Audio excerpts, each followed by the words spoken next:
Bonjour, je m'appelle Ivan Cavallari, je suis le directeur du Grand Ballet canadien. On est maintenant à Montréal et dans 2 jours, on va voir pour la première fois une belle création autour de l'amant de Lady Chatterley. Donc la belle dame que j'ai à côté de moi, Cathy Marston, I'm going to introduce you to her in a moment.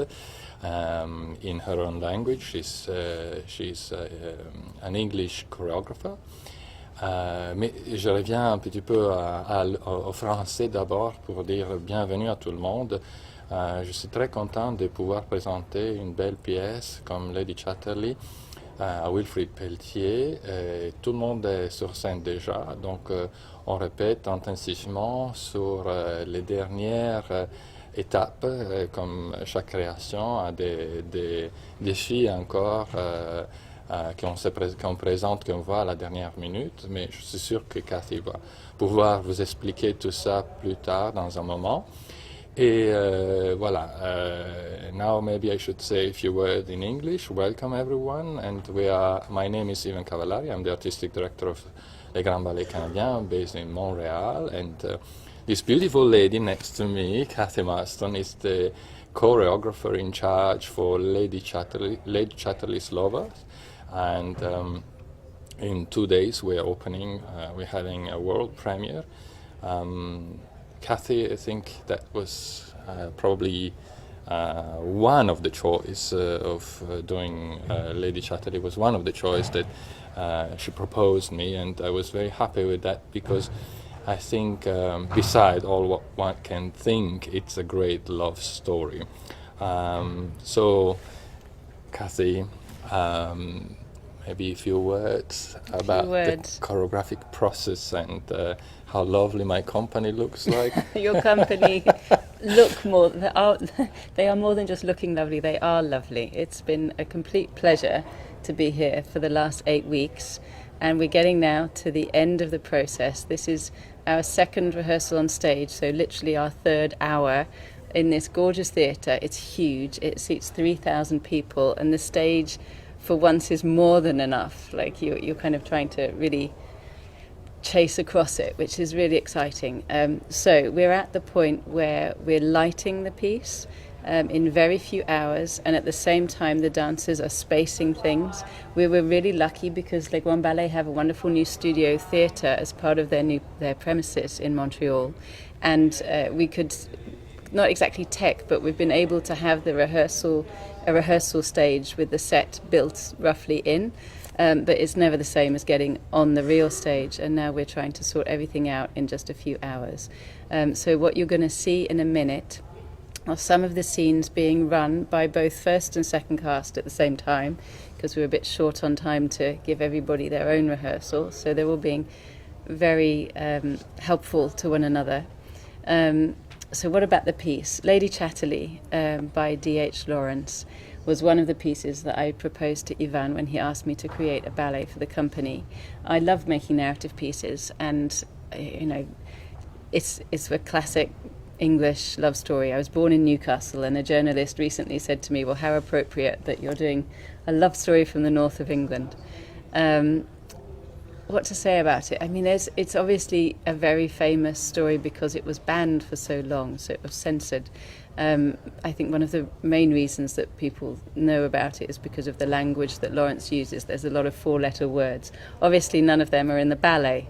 And it's not, to be honest, the shock aspect is not one of the things that drew me to it. More than that, what I'm drawn to is, other than the love story, the themes of Lawrence, nature versus industry, is something that really has come out, and how you can find intimacy in a world where war, at that point it was written in the wake of the First World War, where war and industry and mechanisms and the machine are encroaching more and more on natural spaces and personal intimate relationships. So that was one of the themes that I was drawn to. The mind versus the body is another one of the themes that really comes out in dance. You can really investigate that through the body, and that's been wonderful. I'm not going to talk a lot because I think that some of the dancers are going to come and tell a little bit about the process that we've had. Maybe just one note about the music. The music. So The music is put together by a wonderful composer, a British composer called Philip Feeney, and it's partly original, about half, maybe a bit more than half original, and partly based on piano music of Scriabin, which Philip has arranged and orchestrated. And I haven't told you, I went to the first orchestra rehearsal yesterday, and I actually had tears. It's so exciting, because it's a huge orchestra, a brilliant orchestra, and you've sat with this music for months or more, like years, like over a year. And you've found these little piano pieces, and then you get the computer demo of the orchestration, which sounds horrible, and finally you get to hear the real instruments. So that's super exciting. Yeah. Tomorrow they'll be in the space with us. The set designer is from Lorenzo Savini, and the costumes by Brechtje van Balen from Holland. Lorenzo's Canadian, Brechtje is Dutch. And the scenario I worked on with Edward Kemp, who's also a long-term collaborator of mine from the UK. And we've got Jenny Tattersall, you'll probably see on stage. She's my long-term assistant. She's here with me. So that's why they're all working on stage now with Steve from your company. He's been really fantastic. So we're supposed to hand over. Yeah, no, it's really been very, very fun. So we've just got to we're in the last final leg now. Absolutely, and I think now we can introduce you two of my dancers, Maud and Nick. They both dancers. They both speak French and English, so we will stand up very slowly. Are you going to tell what you're doing in the piece? Yeah, okay, so we can move on now. Absolutely. I'm going to go onto the stage. And thank you, Kathy. Thank you for welcome. that. Yes. See you later. See you.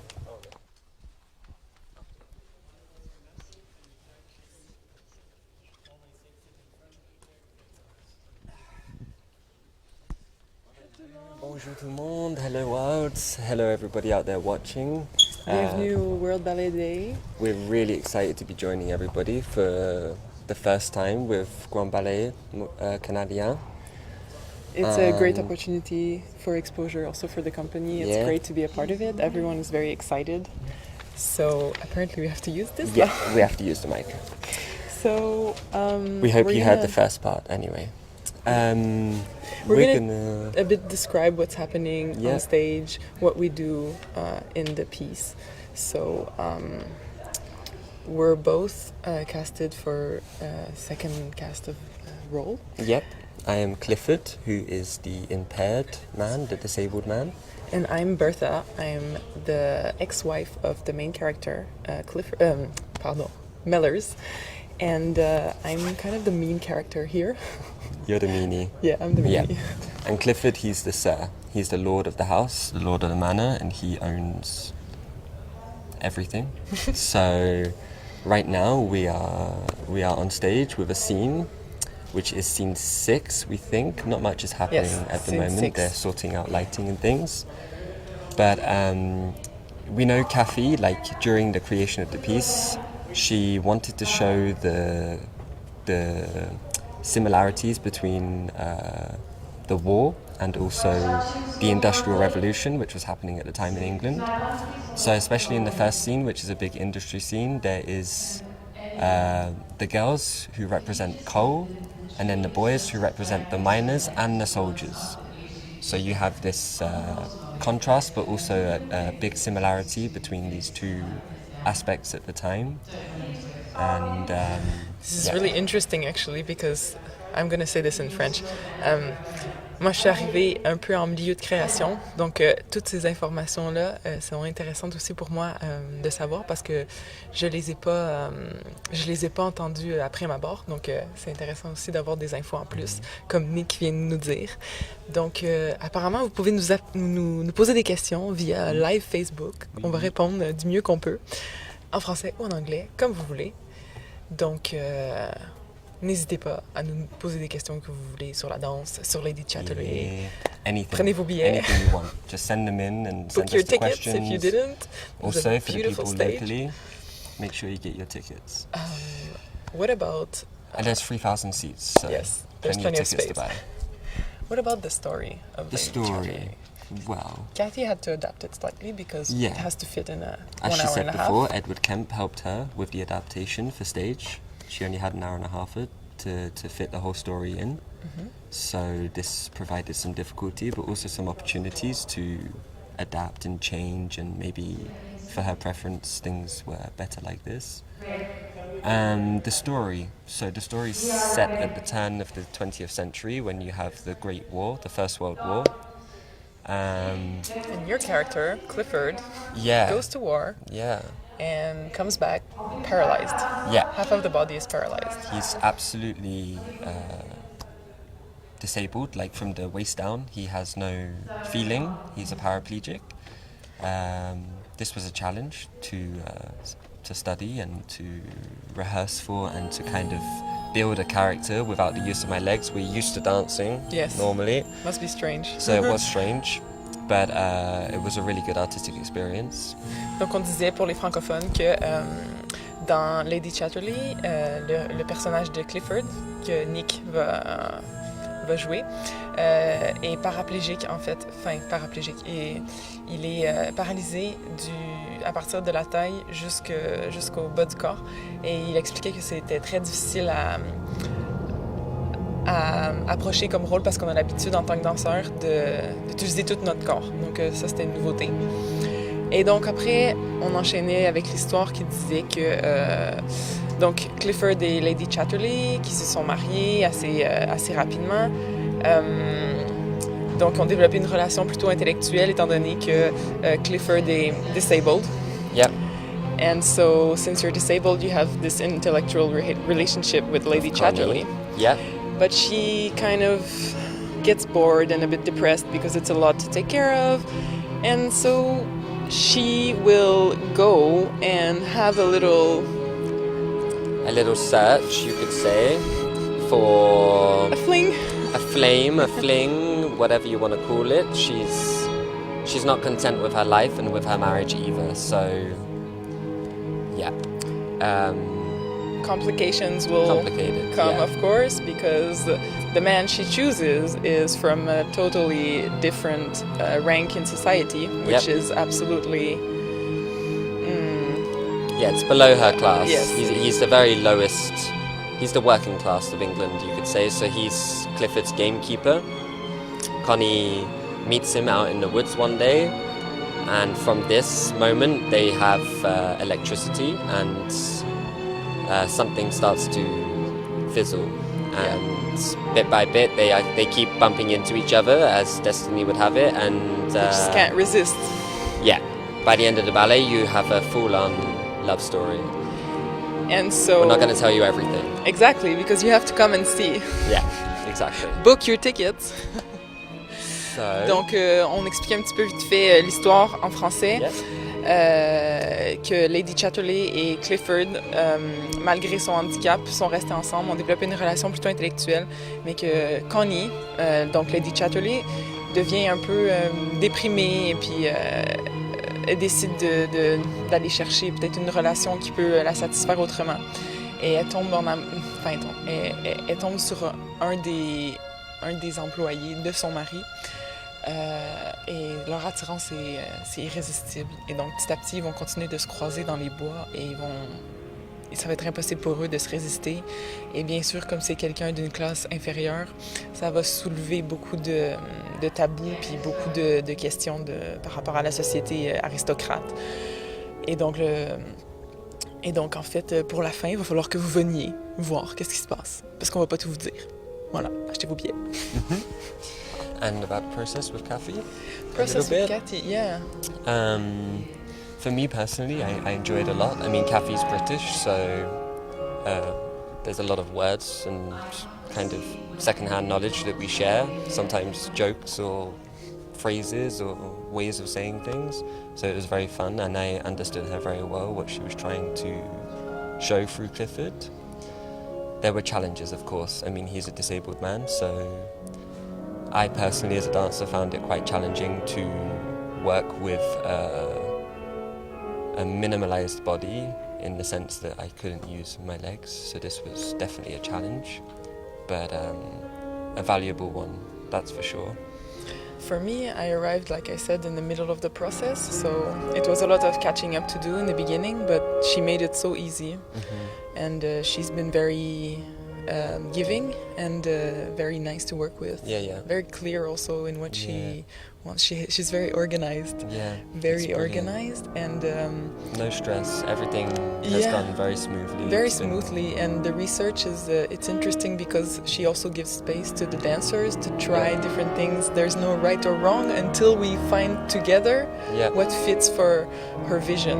Actually, you're going to meet Stephen and Meg in a moment, who are going to go through some of the words with you that we focused on for each character. So for each character there were a set of adjectives that Kathy gave us, and through these adjectives we were able to adapt our character and just fine-tune the reactions that you have, or faces, or whatever it may be. Yeah, they're very precise with the narrative side of it, which you're gonna see when you come and watch the show. Yeah, it's very fine. Because a story ballet requires acting. So often with classical ballets, it's already set for us. Because this is a creation, we have to create the moments where they're talking and discussing or arguing. And often you may think you're portraying something, but then what it looks like and what it feels like can be two different things. So... Donc on disait en fait que le processus avec Cathy avait été très agréable, très facile. Elle est très généreuse dans son travail, très organisée, très claire, et donc c'est facile de proposer quelque chose en tant que danseur, en tant qu'artiste, pour trouver le juste milieu avec sa vision. On disait aussi qu'il y a 2 autres danseurs qui vont vous expliquer un peu le processus par rapport aux mots qu'elle utilise pour nous inspirer, pour trouver des mouvements qui correspondent à ces mots-là, à sa vision. Et aussi, vous allez rencontrer la chef costumière qui a préparé tous les costumes, Mélanie, qui va vous parler des costumes, du procédé de création, j'imagine, avec la designer. Et puis... elle va vous faire le tour aussi, j'imagine. The costumes are amazing, just so that you know. Thank you, very, very English. A lot of 3-piece suits and very elegant. Yeah, it's really nice. Donc, Bertha as well. She has a lovely blue dress. She's lucky. Stay tuned.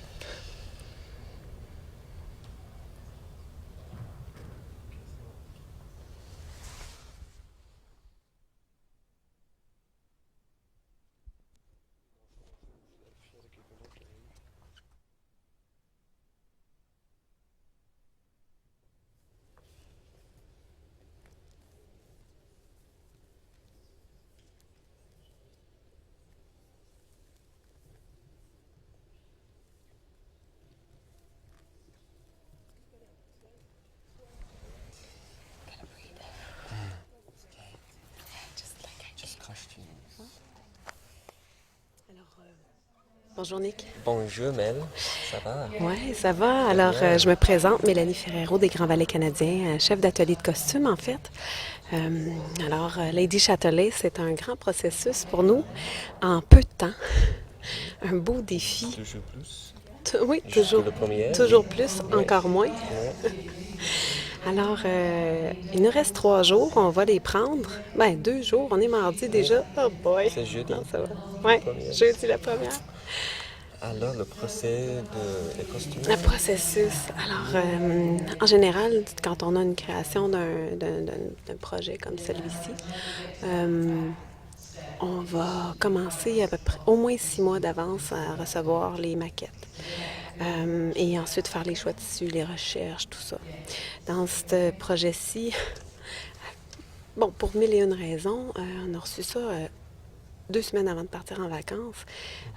Donc, on a mis la pédale dans le fond, comme on dit au Québec. Et on a mis tous les effectifs à l'ouvrage. Et donc, on a une équipe d'environ 50 personnes au costume, à l'intérieur et à l'extérieur, qui travaillent à temps plein depuis le mois de juillet sur Lady Châtelet. So, in English? Alors, of course. So, now we're saying that they started 2 weeks before the holidays, which was already back in June. Yep, right? Exactly. With the process of making the costumes. And down in the costume department, there are over 50 people working, all for this creation. So you can imagine how many how many different pieces of fabric and costumes that had to be made. You've got 2 casts as well on stage, and it's a lot of work, as you can imagine. So, le processus commence avec des dessins, des choix de tissus, mais énormément de... En fait, ce projet-là est fort intéressant parce qu'on recule dans le temps et on s'en va dans l'époque de la Première Guerre mondiale, donc 1910-1915. Et on a le grand défi qu'on avait dans ce projet-là au niveau costume, c'était qu'on a un avant-guerre et un après-guerre. Donc, pour permettre au public et au langage visuel de parler de lui-même, on a dû faire de la patine énormément sur les costumes après-guerre pour montrer que les soldats sont allés à la guerre. Donc, on avait des doubles de costumes à faire, mais non seulement à les fabriquer, mais rapidement les fabriquer pour donner le temps au processus de patine, donc la peinture, tout ça. On a des artistes extraordinaires qui travaillent dans notre équipe, qui ont réalisé un travail monumental en peu de temps. Et non seulement à la patine, mais toutes les couleurs de tissus que vous allez voir sont pratiquement toutes teintes individuellement par choix parce qu'on ne trouvait pas la couleur dans le stock ou en magasin. Donc, on est allé chercher faire des teintures. Donc ça, c'est un grand défi. For each character, how did you kind of, like, for example, for Clifford, for example, where did you start the design from? I mean, I guess this is a question for... So, of course, the designer is... from pictures? Yes, Brechtje van Ballen is from Holland, and she has made the designs. So when she delivered the design to us in June, she has this very visual way of working, which makes us understand very fast what she wants. Yeah, every time I came for a costume fitting, it was always very super clear. Yeah, exactly. Super easy, 15 minutes in and out. Yeah. Absolutely. Well, we cannot abuse more of your time because your time is very precious.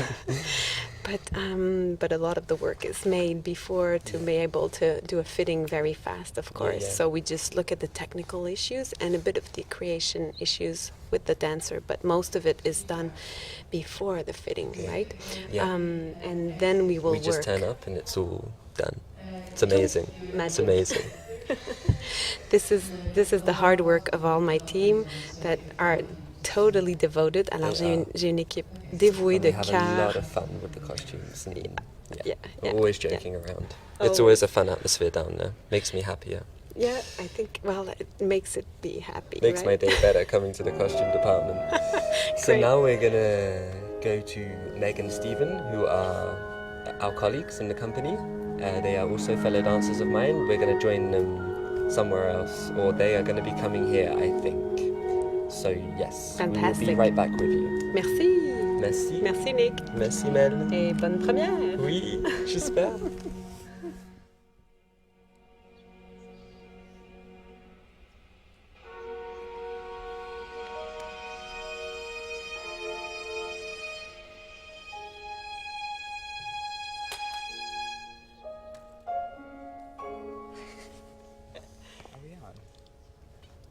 All right, welcome everybody. Welcome everybody to World Ballet Day, all the way from Montreal. My name's Meg Parry. I've only just joined the company. This is my very first season. I'm super excited. We're about 2.5 days out till opening night, so things are heating up. Oh yeah. And this is my lovely friend Steven. I'm Steven Satterfield. I'm from upstate New York, a place called Glens Falls, a really small town. I've been in the company for about this is my 8th season here, and I've been here through 2 directors, so it's a really interesting change and rebuilding some incredible rep here with Kathy Marsden's Lady Chatterley. Yeah, it's Chatterley and not the alternative. I think we really want to discuss Kathy's process, because every choreographer that you work with has a really a specific process, and some people just come in and choreograph, and some people sometimes you get told what to do yeah. and when to do it and how many to do. Right. And then other times it's much more reliant on what the dancer can give as well. And Kathy's very much respectful of what types of dancers she has in front of her, the skills that she has in front of her, and then she kind of just shapes you. And I guess part of the way that she did that in this process is she gave us, in every rehearsal we'd walk into, we got a whole ginormous list of words. To kind of catch these ideas of, because each character is super poignant. They all have really specific roles and personalities and thought processes, and it's, you know, when you're creating a ballet from a novel, it's completely different than just making up your own story. And even though Kathy adapted it from the novel for the ballet version, the depth of character and the amount of information on the characterizations was enormous. So I think the only way that she could give that to us was in a list of words to be able to give us something to go on for the movement. Right, so we're coming in the studio every day and she has a new list of words for us, like, oh, you're smoke, and this is tactile, and this is you know, you have to be crazy, and it's an amazing process to take it back and use imagery and thought as opposed to just movement, because I think as dancers we get very much used to how we create a story with only movement, and we take some of that process, of the thought process of it, away. So I think it's really nice to bring that back in, and yeah, I mean, and for really, me personally, this was the first time I'd ever experienced a process like that. Yeah, me too, actually. So thinking of what ballet steps or what dance steps or what kind of movement you can create with just a few words, you really realize how little you use your brain at work sometimes. Yeah. So it's incredibly refreshing, and I think Kathy has an amazing personality to allow us to be vulnerable and, like, you know, say what we think, and nothing was wrong. Yeah. Like, there was never ever a wrong idea. Like, someone would throw something out there and do this like weird and wonderful movement, some of which are still in there. Yeah, which most we now of all which. complain about. Maybe not some of mine, but. But it was never wrong. Yeah. Like, even if she thought maybe it wasn't quite so applicable right then, she would all be like, okay, we're going to keep that for later and just see what happens. Yeah. It was never, there was always a positive environment, and each character was so different that each day you felt like you were a completely new person in the studio.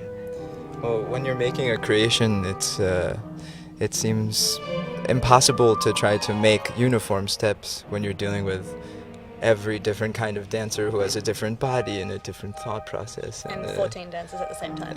Yeah. So it was really, really interesting to see how she took that aspect and really used it to her advantage, because it's kind of what makes our company special. We have dancers who are very well classically trained but also do amazing contemporary work, and she really wanted to try to integrate all kinds of individuality during the process. Yeah, So. and she was excited about working with all types of training, and whatever you could throw at the role she was willing to incorporate as well.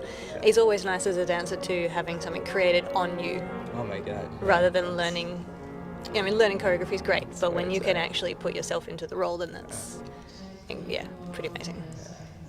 The music was also composed as an original work, and that has also been an interesting process, trying to hear all the different layers of recorded music. It's synthesized at first, and then what we're using today for the rehearsal is a recorded version of the orchestra, which we'll have here tomorrow for the first time, so a day before the show. Add another huge layer to what we do anyway, and the way we respond to it. Particularly for the main characters, I think it will really help for them to bring out the rest of their character, because live music is always something that makes you feel more on stage. And in a 3,000-seat theater, it's really important to have that vibration to be able to make us dance the way we need to. Yeah, I'm so excited. This theater is enormous. Right? I can't get over it. I'm so excited to perform. It's like we wish all of you guys were here to see the show. they're telling us, oh, it's time for Nick and Maud to come back. Nick and Maud are coming back. It was so nice. Thanks for letting us share with you. Cheers. Have a great ballet day. Let's try and keep going. You're not spacing, huh? Just for the change. Okay, and stop. I think Meg's diving up onto stage. Okay, and stop, and stop. Good. We just wanted to try the fly key. Okay, so Jen and Steve in spaces. That's great. Hey everybody again. We're back here live with Grand Ballet Canadiens de Montréal, and there were some questions that just came in from Facebook. One of them being, how many dancers do we have in the company? So to give you an exact number, I'm not sure right now because we're actually still waiting on a few dancers to come from other places in Europe. But around 40 dancers is our normal number here. And then also someone asked, what is our normal daily schedule like? So, okay, today, for example, because we're on stage, this is not a normal day. The time or the weeks where we start preparing for a new ballet or we are on stage, we are starting the day later because we run till very late in the day, right up until 11 o'clock, 10 o'clock, where we're still on stage actually. And we will start normally the next day at around 1 o'clock, 12:30, depending. But on a normal day, where we have less, it's more compacted this day, which is our normal day-to-day when we're not on stage. We're just back in the studios, rehearsing, whatever that's coming up.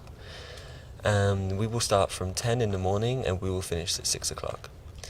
And there will be an hour break in the middle for lunch. Of course, not every day is full. Some days you will have a longer break, and yeah. So, to talk about you, I'm missing Maud now, because Maud, sadly, I'm all alone. Maud has gone on stage to rehearse scene 11.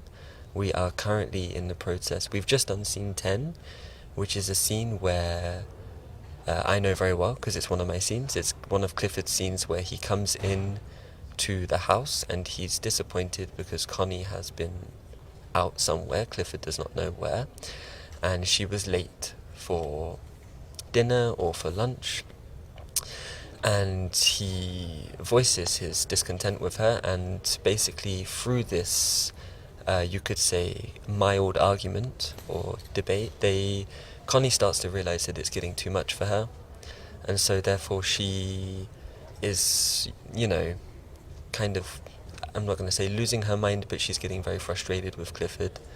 And in this moment, as this is all going on, Hilda, her sister, comes in and sees her sister, Connie, losing or having a mild breakdown. So this is the moment that Hilda realizes, okay, my sister needs my help. We must, this is too much for her. It's too much to take care of Clifford every day. It's laborious. She's got little energy, she's not sleeping, normal things that someone would deal with if they were taking care of a disabled person, especially with the level of disability that Clifford has. I mean, he's completely paraplegic. For all of those who are just joining us now, he is completely disabled, so Connie has to do everything for him. So Hilda comes in, she sees this, and upon seeing this, she tells her sister Connie, you need a carer, you need someone, a housekeeper to come and help you do all the things that need to be done. So this is the entrance of Madame Bolton, and which is played by Sarah Mayra, who is a wonderful dancer in the company. She's also going to be doing the second cast with me. And Madame Bolton is a stern lady. She's prim and proper and knows exactly what she's doing. She's very ordered in her way, she's very organized, and she pretty much takes care of everything, which gives Connie the space then and the free time to go and enjoy her life, let's put it like that, which she does upon finding Melrose. She enjoys very much. To talk more, I am new in the company here. I've only been here since July 23rd when we started our season. So Montreal and everything is all very new for me. Also, Maud would tell you a lot about her, but she's not here. She has to do the next scene. But she is actually born and raised in Quebec. She is Quebecois. She was in Monte Carlo for, I'm not sure, but over 10 years, I think 12 years. And she has just made a homecoming back to Grand Ballet Canadien de Montréal. And sadly, she can't tell you about it, but I'm sure it's very wonderful for her to be back in her home nation and her home province as well. I would like to invite the public out there watching to come and watch live the show, and there are 3,000 seats to fill in here, so us dancers would be very happy to have a full theatre and a full applause. Anybody out there in Montreal or in Quebec that hasn't bought a ticket, you have 2 days. Our premiere is on Thursday. We will have shows Thursday, Friday, Saturday, which is the 4th, 5th and 6th. Then we will have a break, and then there will also be shows next week on the same days, the Thursday, Friday and the Saturday, which I think in the next week, if I'm correct, would be the 11th, 12th and 13th. I think I'm correct on that. But yes, you can check online. Just go on grandballet.com and you will find all the information that you need for the nights, what cast is doing that night, ticket costs, seats, and so on and so forth. Thank you everybody for joining us today on World Ballet Day. Thank you for inviting us to do our first World Ballet Day. It was really exciting. It was a bit nerve-wracking, but very exciting to be with everyone, and thank you very, very much for inviting us again. Over to you.